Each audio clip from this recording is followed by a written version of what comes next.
Okay. So, should be good. And we are getting started here. I'm just gonna type in chat to see if... Yep. So you can see what when I see the chat. So, I'm not sure I like that, but I guess we'll have to deal with it. Actually, this is only Twitch chat, so I wonder if I can see chats if I message them on YouTube.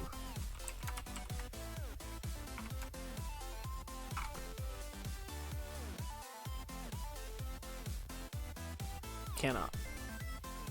So Twitch is really the best place to contact me, I guess. But other than that, I'll just have to make sure to keep looking up. What are they? Apparently it takes like 6 trucks to take out a tree. Or something like that. Anyways, this stream is going to be timed. Or more strictly timed. Because I have to get off at 3:50-ish to do stuff. But that in mind, and all the intro stuff, or most of the intro stuff out of the way, let me light my candle and we'll get started with the content for the stream today. So, during yesterday's stream, I found this tutorial online. It was actually on the website for the JMonkey Engine game engine, which we did some testing with. Really, we just kind of played around with it, and yeah. So this is what we got yesterday. Lots of boxes and a tutorial that we can follow now. So, let's just kind of work our way through it, shall we? Yes. So, apparently this is 5 chapters long. I wonder if this is like 5, like the chapters are separated into different posts, or if this is just one big post. I don't know. We're gonna initialize a 2D scene, display some graphics, and handle input. Then we're gonna add enemies and sound effects. We're gonna add the GUI, particles, that'll be cool, and a warping background. So,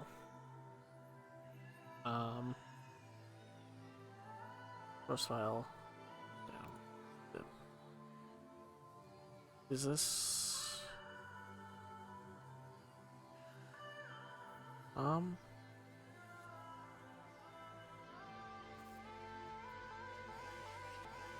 not what I want.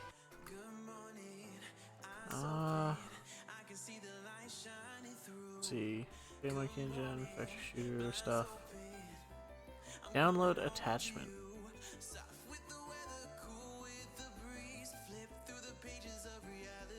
Yes. There we go.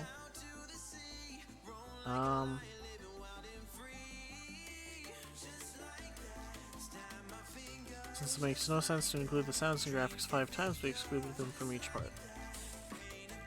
Take this assets folder, copy it in each project directory. Okay.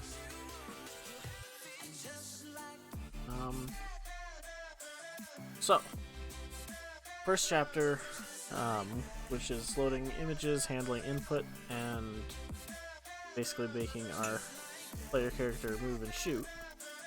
We need 3 classes: Monkey Blaster main, player control, and bullet.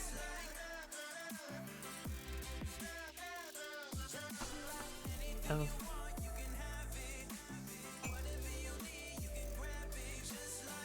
So we're going to. Okay. Create a new project in the JME SDK. New project. This game. We're going to call this.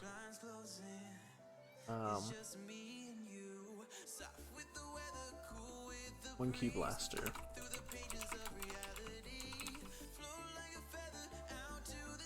And the goal behind doing this is to like close this.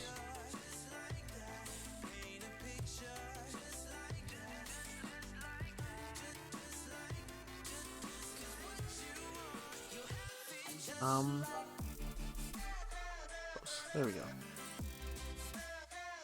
So the goal with this is to not the goal with this is not to have an original game. The goal is to just simply learn how everything goes together and how it works. So we'll rename this Monkey Blaster, and we'll rename this one as Blaster Main Refactor. Okay. So we need to start by overriding simple init app, which is this here. So what I'm going to do is I'm going to get rid of this code and just kind of copy what they're writing. Except one important thing is that I'm not actually going to be copying and pasting. I'm just going to be looking and reading and typing out what I read.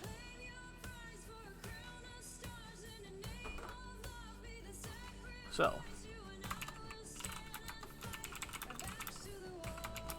and doing things that way, instead of copying and pasting,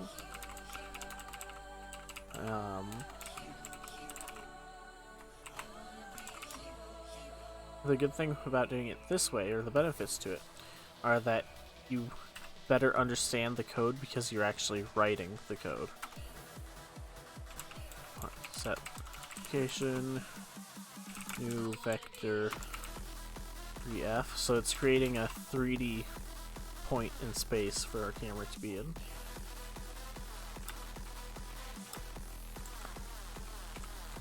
That's, I guess, half a unit back in the center.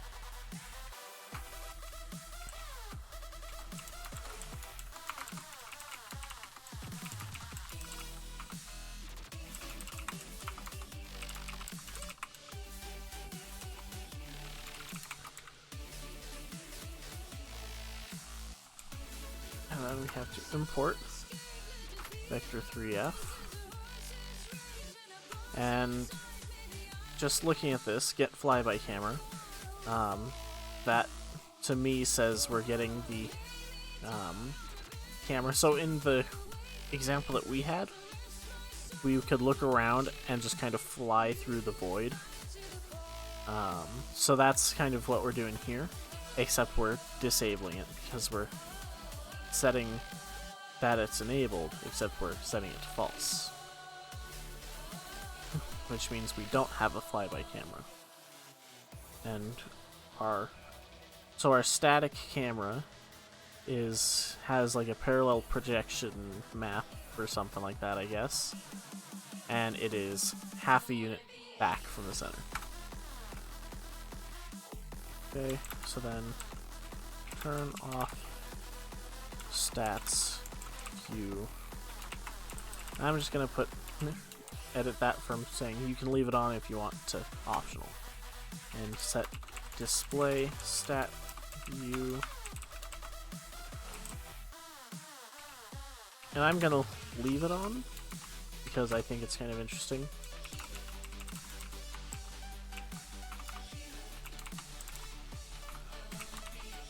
also the frame rate.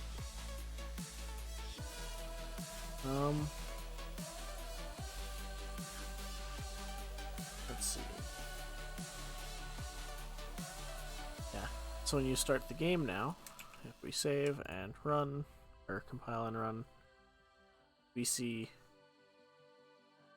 nothing except the statistics and frame rates. And our camera doesn't move with our mouse, and actually our mouse hasn't been captured by the window anymore, which is kind of interesting. Escape still quits the game though. I wonder if I can what it looks like with just the FPS.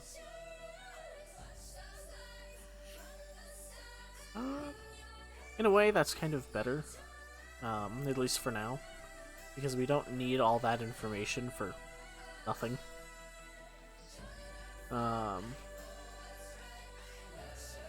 So, next step is we need to load the player into the game, and we'll create a method to handle loading our entities. So I'm just going to put this at the end of these overrides, just out of personal preference. So private spatial get spatial string name return null for now. Just get rid of the red squigglies.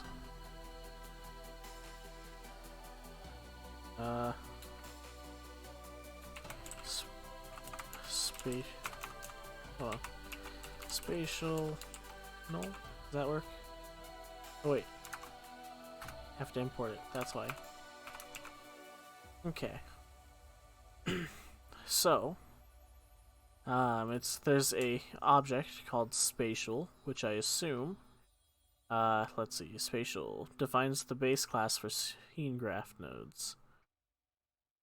So that's gonna be part of the scene graph, which honestly I have like very little. Okay, I don't know what the scene graph is, so I should probably figure that out, but I'll do it as I work through this. So node equals, or no, node equals new node name. Okay, load image. Okay, picture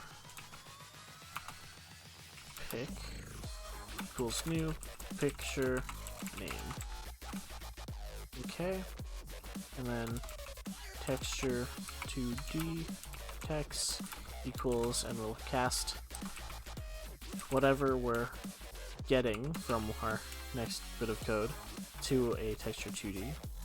So asset manager dot load texture, and then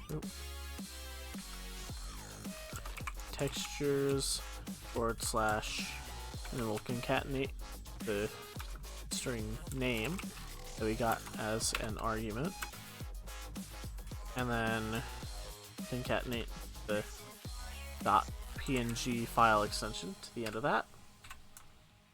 So our textures here are going to be the name of the spatial objects and the and they're going to be a PNG. So now adjust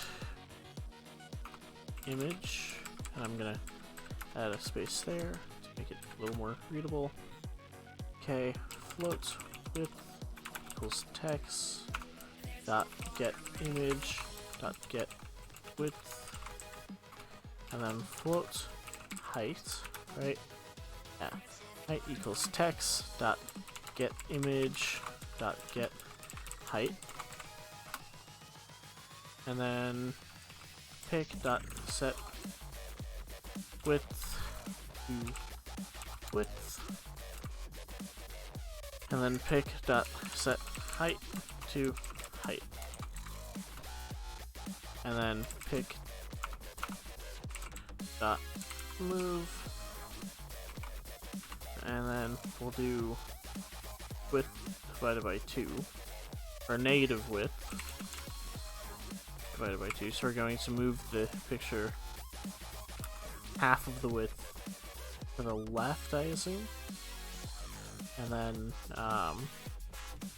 negative height over 2, and they have to be 2f because they're floats, comma 0, because we're not. So we're going to be moving it to the left, which is negative width, and then down, which is negative height, I think. These are just assumptions I'm making. And then we're not moving it back and forth. Okay. And then add a material to the image. So, material, pigment, and I guess I'm just gonna change image back to picture because that's the object. And I'm actually gonna capitalize it because yeah. And I'm just gonna double check that I'm still on the licensable songs playlist, and it looks like I am not. So yeah, that's not good. That's probably a copyright ding on my channel. Oh well. Mistakes happen. Anyways, back to adding the material to the picture object. Equals new material asset manager, and then common slash matdefs slash GUI slash GUI.j3md.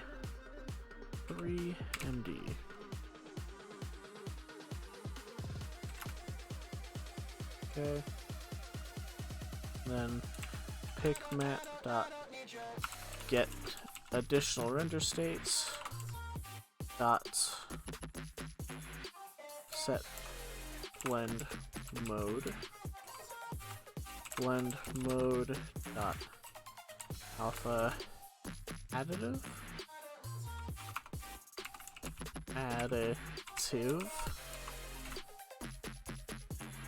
and then node dot set material pigment. Okay, we'll save and figure out. Cannot find variable blend mode. I just have to import it. And I'm just gonna Control Shift O, I think. No. What is the shortcut to organize imports? Source. Organize imports.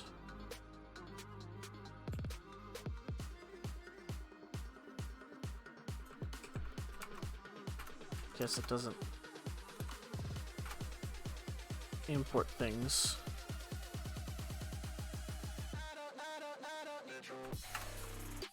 Add import for texture 2D, and then add import for scene.node, and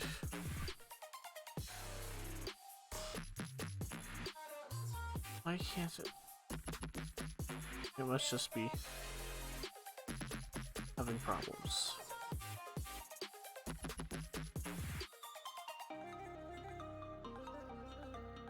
I don't like how they're red. Red to me says problem, but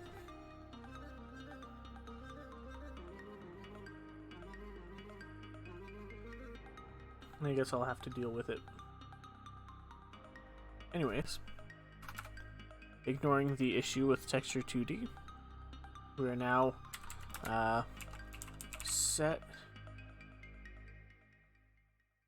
setting the radius of the spatial using width as a simple approximation.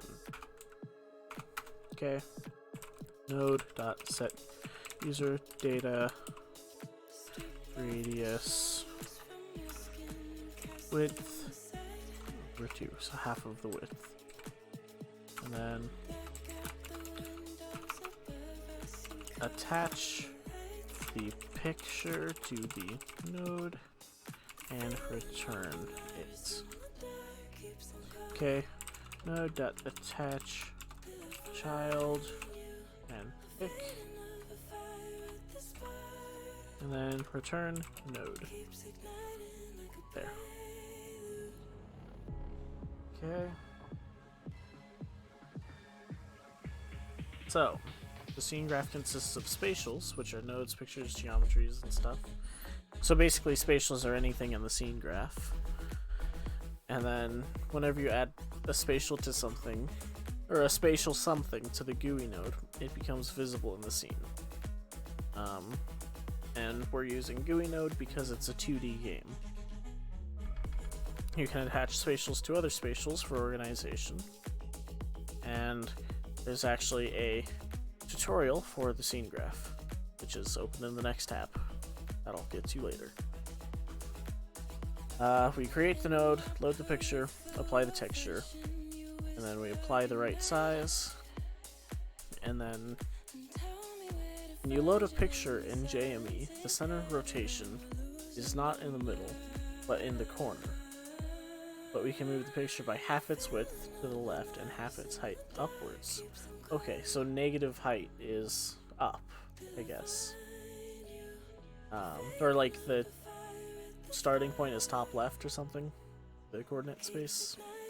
Something like that. I don't know. Let's see. Center of rotation, or yeah. And then add it to another node. Then when we rotate the parent node, the picture itself is rotated around its center. Good to know. That's why we're moving it. Then we add the material to the picture, which determines how it's displayed.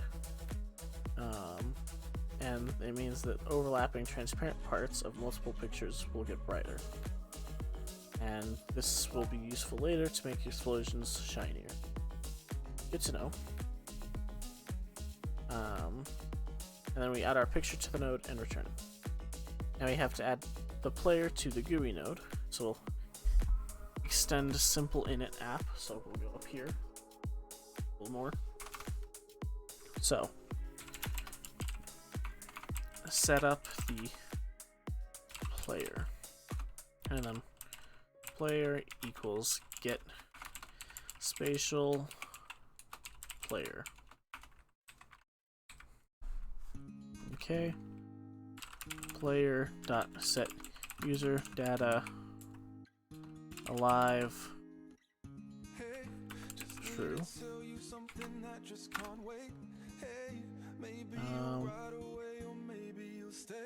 Player dot move settings dot get width over 2 settings dot get height over 2, so we'll put it in the middle, and 0. And then GUI node dot attach child. We're not attaching chilies here. This is not a hot game. Attach child player. Okay.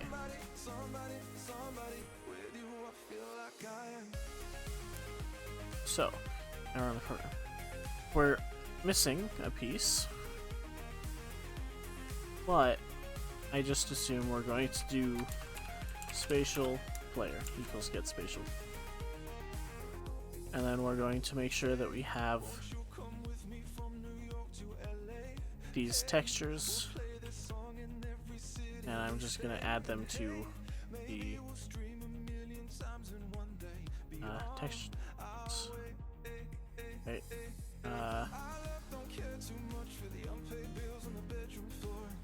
we'll just do that.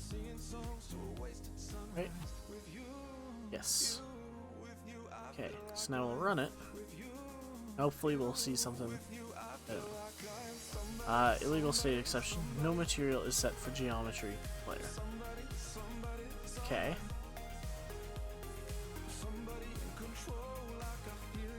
No dot set material picnic. New material.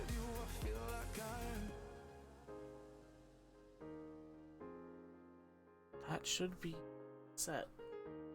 Also, why are we still having problems with the texture 2D? And how they sang in every city we played. I hear we streamed 1,000,000 times yesterday. Oh, how things change. Add import for column JME3 texture. Texture 2. Or we'll just get rid of it. And then we'll source organize imports. Source. What does organize members do? I guess nothing for what I've got. Fix code. Alt enter. Ah, okay. Alt enter. And we'll import.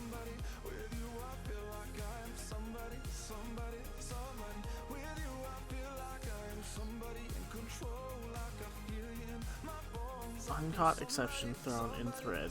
JME3 main, 5 main. No idea what that means. But no material is set for geometry player. Which means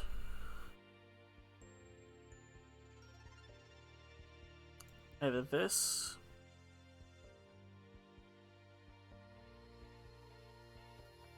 or this is not working.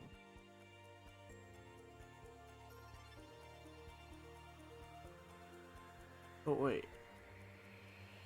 We load a picture and a texture. We adjust the picture with the texture, image, width, and height. We move the picture.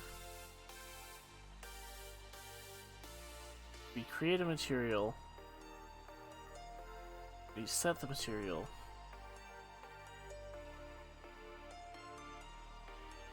And we attach the picture.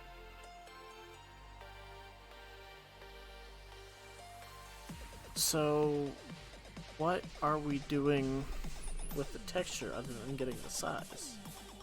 Like, how are we doing stuff? Let's see, part 1. Source, Monkey Blaster. We'll just open it in Notepad, sure. So, we're going to simple init app and setting up the player. So, player get spatial. Wait, this is so spatial. Wait. Private spatial player. I'll just put that up at the top. So private spatial player. Okay, and then I'll do that. And then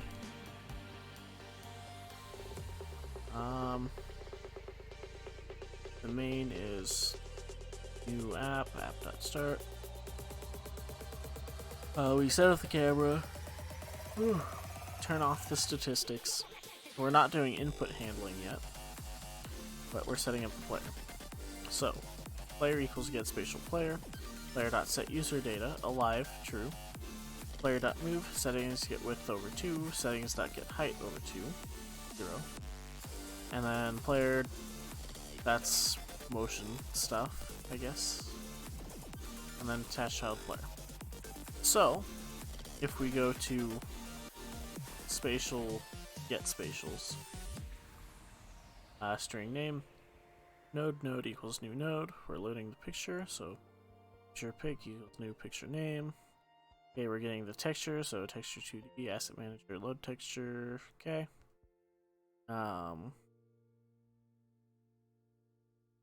Is there a whole set texture thing that I missed?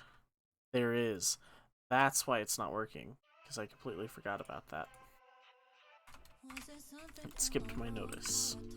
So, pick that set texture, asset manager, text true, and we will go over to here. Okay, and save again and run. Continue. And now we have the player sprite that this other dude created. So, I'm just gonna pour myself a little more juice, because not.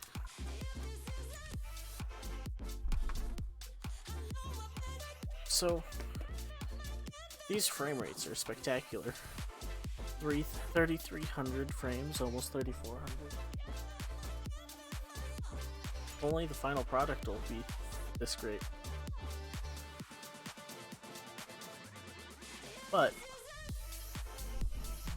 anyways, it's been half an hour and this is as far as we've gotten. So I need to pick up the pace, I guess. Yep. So, basically, we're just going to ignore this issue here. And this code here loads the player, configures data, moves it to the middle of the screen, and attaches it to GUI node. User data is simply some data you can attach to any spatial. In this case, we add a boolean and call it alive, so that we can look up whether the player is alive, which we'll use later. And we can see the player. So now, we'll set up an action listener for input, and to do that, we implement action listener and alt enter, implement all abstract methods.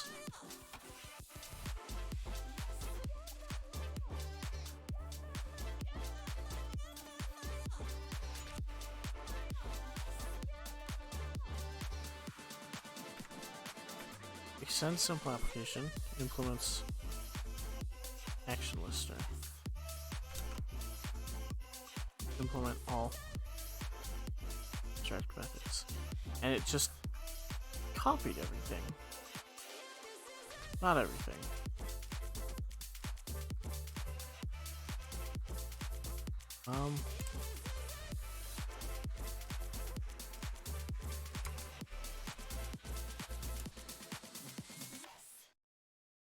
Okay.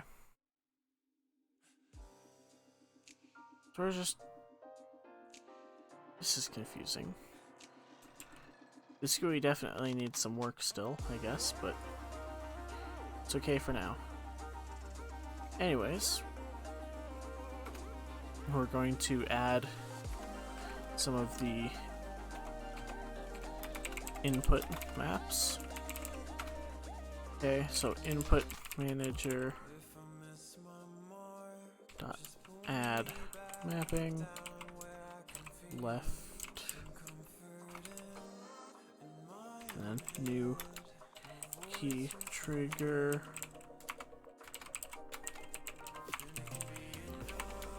key input dot key left.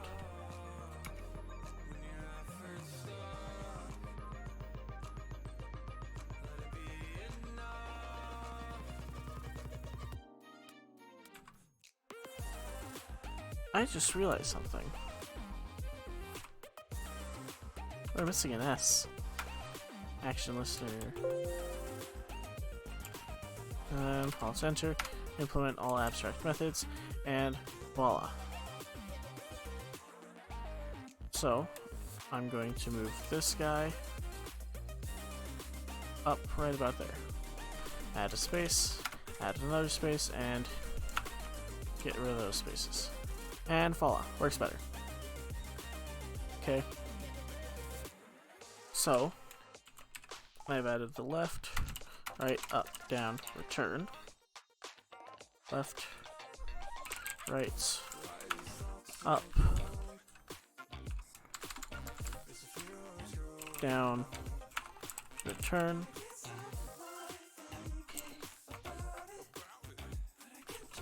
That has to say key left, this is key right, up, down, return. Okay. And then an import for key input. Oh, and then key trigger. There we go. And then we need to add the listeners. So input manager dot add listener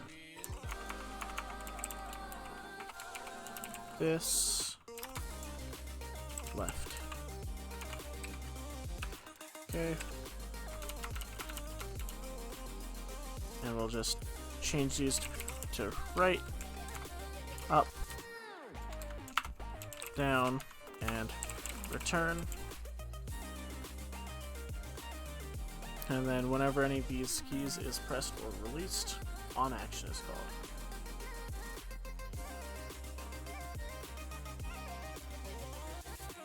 So,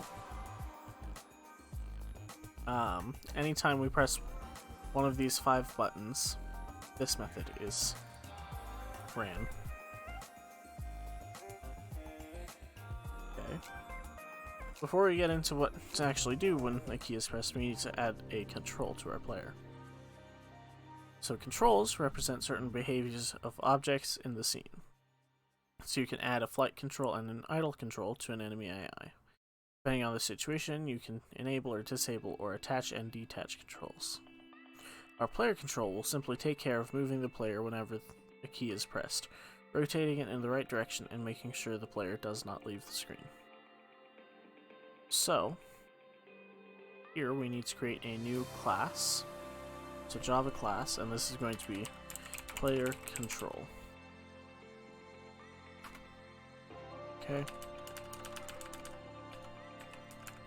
And then extends abstract control. We'll import, and then we will implement all abstract methods. Okay, and then we'll set up a couple of variables. Private int screen width, screen height. Okay. And then is the player currently moving? So these public boolean up. So basically these controls, or these booleans, ask if we're moving in a certain direction. Okay, and then speed of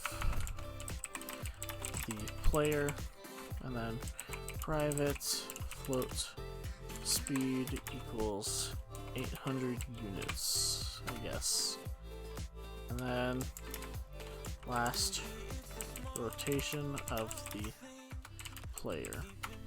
Then private float last rotation.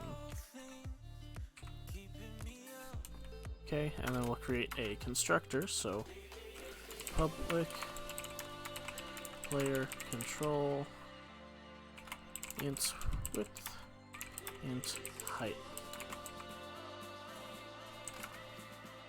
And this dot screen width equals width.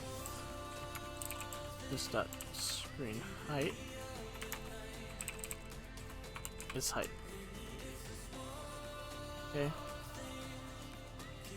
and then we'll add some code to the control update. So we'll get rid of this exception, or this throw new exception, and we will do move the player in a certain direction if he is not out of the screen. If up, if spatial.get local translation is less than screen height minus, and then we're getting the user data and passing it to a float. Float spatial.get user data and radius. Okay, and then spatial.move 0, then TPF times speed, and then 0 again. So we're just moving him up.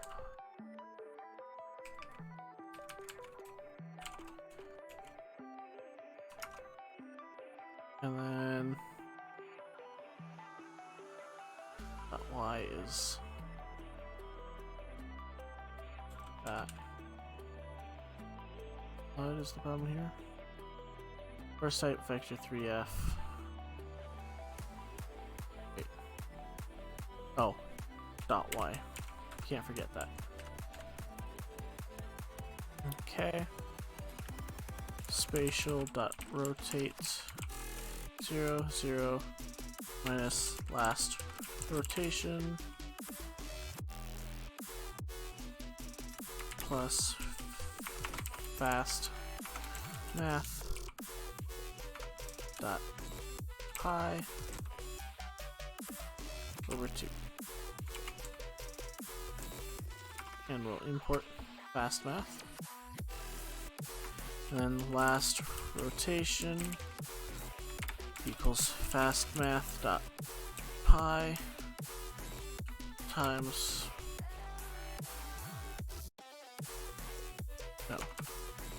over 2. Yes. Okay. And then else if down. Okay. Then it's pretty much the same thing. Okay. Except now we want it to be greater than the screen height. Right? Down y is greater than 0 TPF times negative speed, and then 0. And then 0, 0, negative last rotation plus fastmath.pi times 1.5f times 1.5f, and fastmath.pi times 1.5f. Okay. And then we'll just copy this again.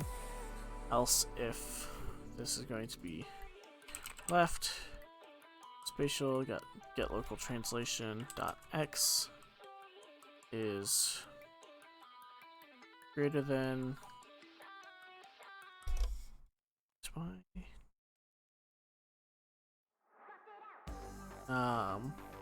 local translation x is greater than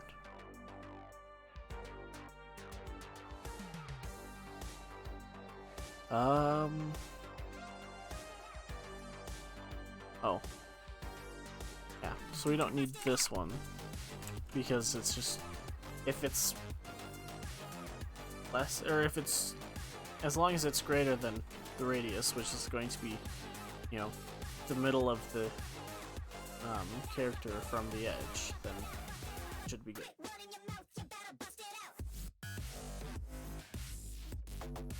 Okay. And we just need to cut that out. And put that back. Okay. And then we rotate 0, 0, negative last rotation plus fastmath.pi. And then last rotation is fastmath.pi. And our final else if is going to be right. Okay. Get local translation dot x less than,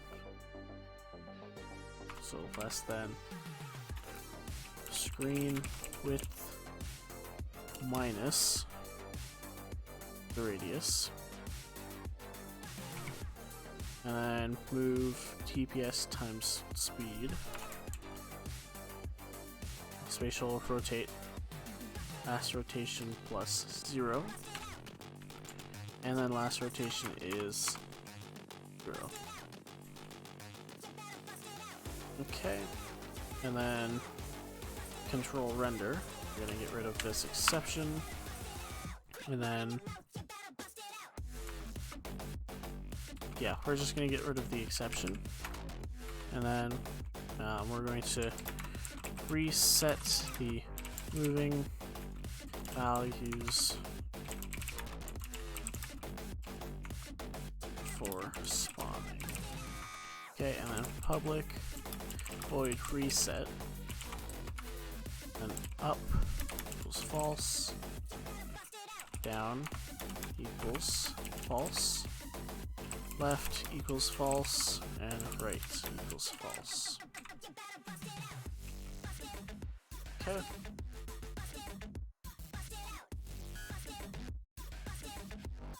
And so, going through the code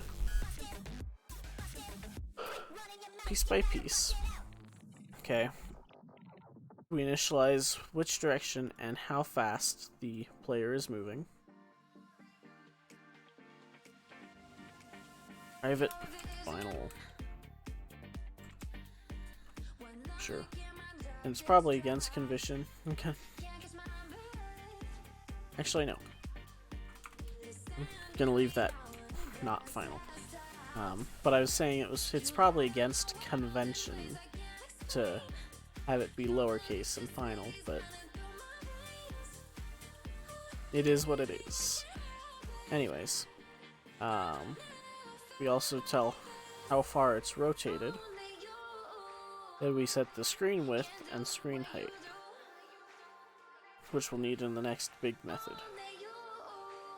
Control update is automatically called by the game engine every update cycle, and TPF is the time since the last update. So that's needed to control the speed.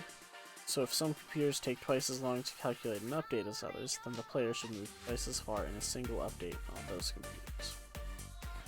So basically it just keeps things consistent across machines. So we check whether the player is going up, and if it is going up, then we check to see if it can go up any. If it's far enough away from the border, we move it, and then we rotate.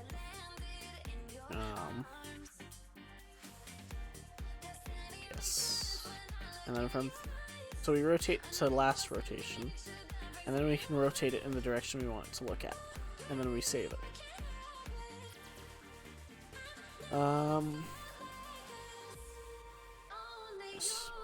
So now we need to add a line to the simple init app one. I'm gonna add it to set up the player, since that's more of what we're doing. I'm gonna do it before the GUI node. So add control new player control settings.get width settings.get height, and then semicolon at the end. Okay.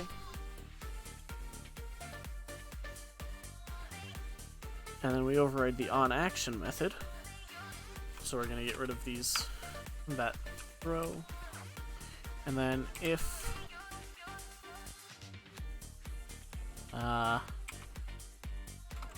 boolean player dot get user data alive. Okay, so if our player is alive, then if name dot equals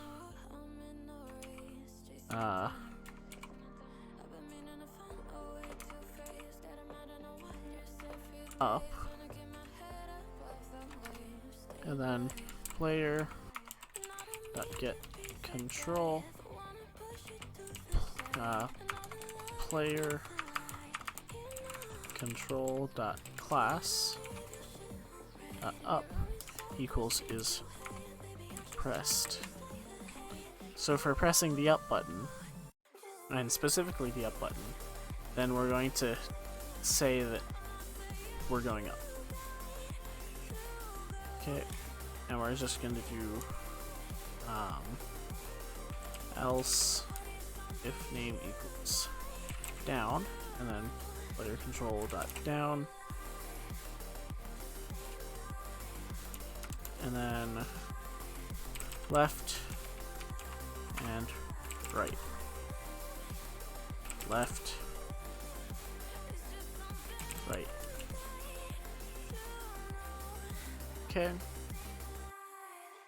so we can start the game, and it's the arrow keys here.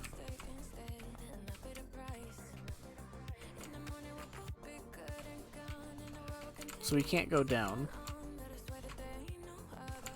probably because I have wrong code in player control. So if we are going down, and y is greater than screen height minus radius, and I feel like that's not correct, just because it doesn't go down. So else if down is, okay, so we get rid of screen height, save, and now we can run. And now that works. Just because I had kind of terrible math. But this is pretty cool. It works and does stuff, and we can do any number of things with this